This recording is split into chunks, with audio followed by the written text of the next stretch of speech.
Okay, let's talk about something that's a real headache for a ton of business owners. You've got more than one product, right? So, how in the world do you figure out your break-even point? Well, that's exactly what we're going to tackle today. So, I want you to think about your own business for a second. How many products are you actually selling? Just one? Or do you have a whole lineup? Because believe me, that one little detail changes everything. Because if you are selling more than one product, well, I've got some news for you. That simple break-even formula you know and love, it's broken. Yep, completely broken when you have multiple products. But don't sweat it, because we're about to give you the upgrade you need. So here's the multi-product problem in a nutshell. Think about it. All your products probably share resources, right? You got the same factory, the same salespeople, you're paying the same rent. You can't just slice up those fixed costs and assign a piece to each product. It just doesn't work that way. We've got to look at the whole picture all at once. All right, to make this super clear, let's walk through a case study. Let's meet Mr. White.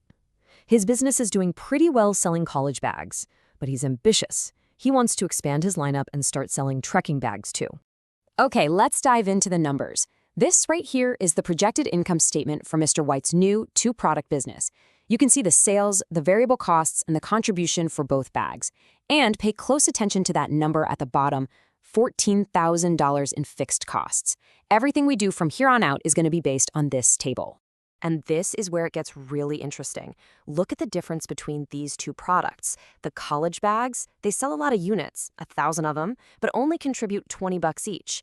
The trekking bags, on the other hand, sell half as many units, but contribute a whopping $40 each. See? This is exactly why you can't just take a simple average. Each product plays a totally different role in the business's profitability.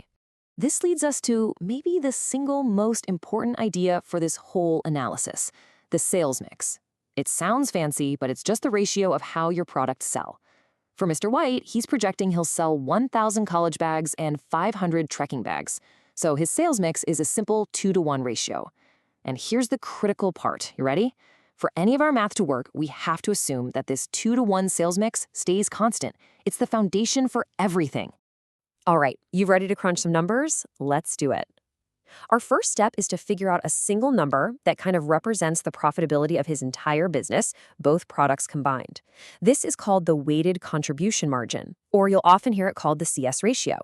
Now, the formula itself looks super simple, but don't let that fool you. It's incredibly powerful. All we do is take the combined contribution from both products and divide it by the combined sales. What we get is one single percentage, and that percentage is going to tell us a whole lot about the health of the business. So let's plug in Mr. White's numbers. We just go back to that income statement and grab the totals. That's a combined contribution of $40,000 divided by combined sales of $80,000. And boom, that gives us a weighted CS ratio of 50%. So what does that actually mean? It's simple. For every single dollar in sales that Mr. White's business brings in, assuming that 2-to-1 sales mix, a full 50 cents of that dollar is pure contribution. It's money that's available to pay off those fixed costs, and once those are covered, it becomes pure profit. Okay, so we've got our magic number, that 50% ratio. Now we're ready for the main event. Let's calculate the combined break-even point in dollars for the entire business. And check this out. Here's our new and improved formula. See, instead of a single product's contribution, we're using that powerful weighted CS ratio we just found. We just take the total fixed costs and divide them by that 50%. So for Mr. White, that's his $14,000 in fixed costs divided by 50%, or, 0.5 if you're using a calculator. And there it is, $28,000. That's the magic number.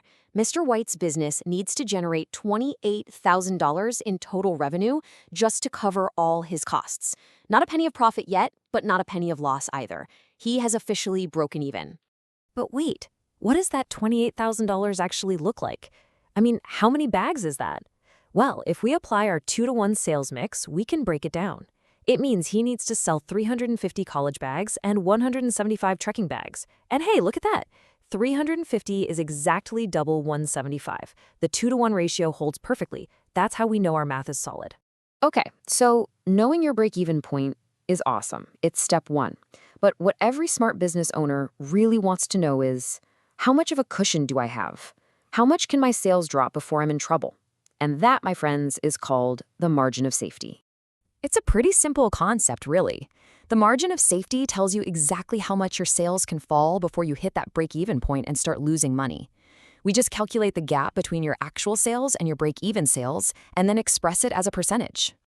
Let's do it for Mr. White. We take his projected sales, that's $80,000, and subtract the break-even point we just found, $28,000. Then, we take that result and divide it all by the original $80,000 in projected sales. And the answer is 65%. Just think about that. That means Mr. White's sales could take a nosedive and fall by a massive 65% before he even starts to lose money. Now that is what I call a healthy cushion. So there we have it. We've got the break-even point, we've got a fantastic margin of safety, but we have to come back to one thing. There is one crucial assumption that this whole thing is built on, and if we forget it, we're in trouble. And this is the bottom line, the big takeaway. Every single number we calculated, the 50% CS ratio, the $28,000 break-even point, that cushy 65% margin of safety, all of it depends on that 2-to-1 sales mix staying the same. If customers suddenly start buying way more trekking bags and college bags, that mix changes. And all our beautiful math, well, it becomes useless.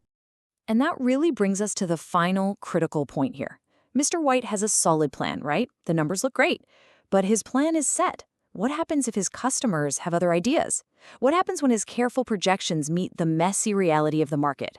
What if everyone wants the trekking bag and the college bag just sits on the shelf? That, right there, is the constant dynamic challenge you face when you're running a multi-product business.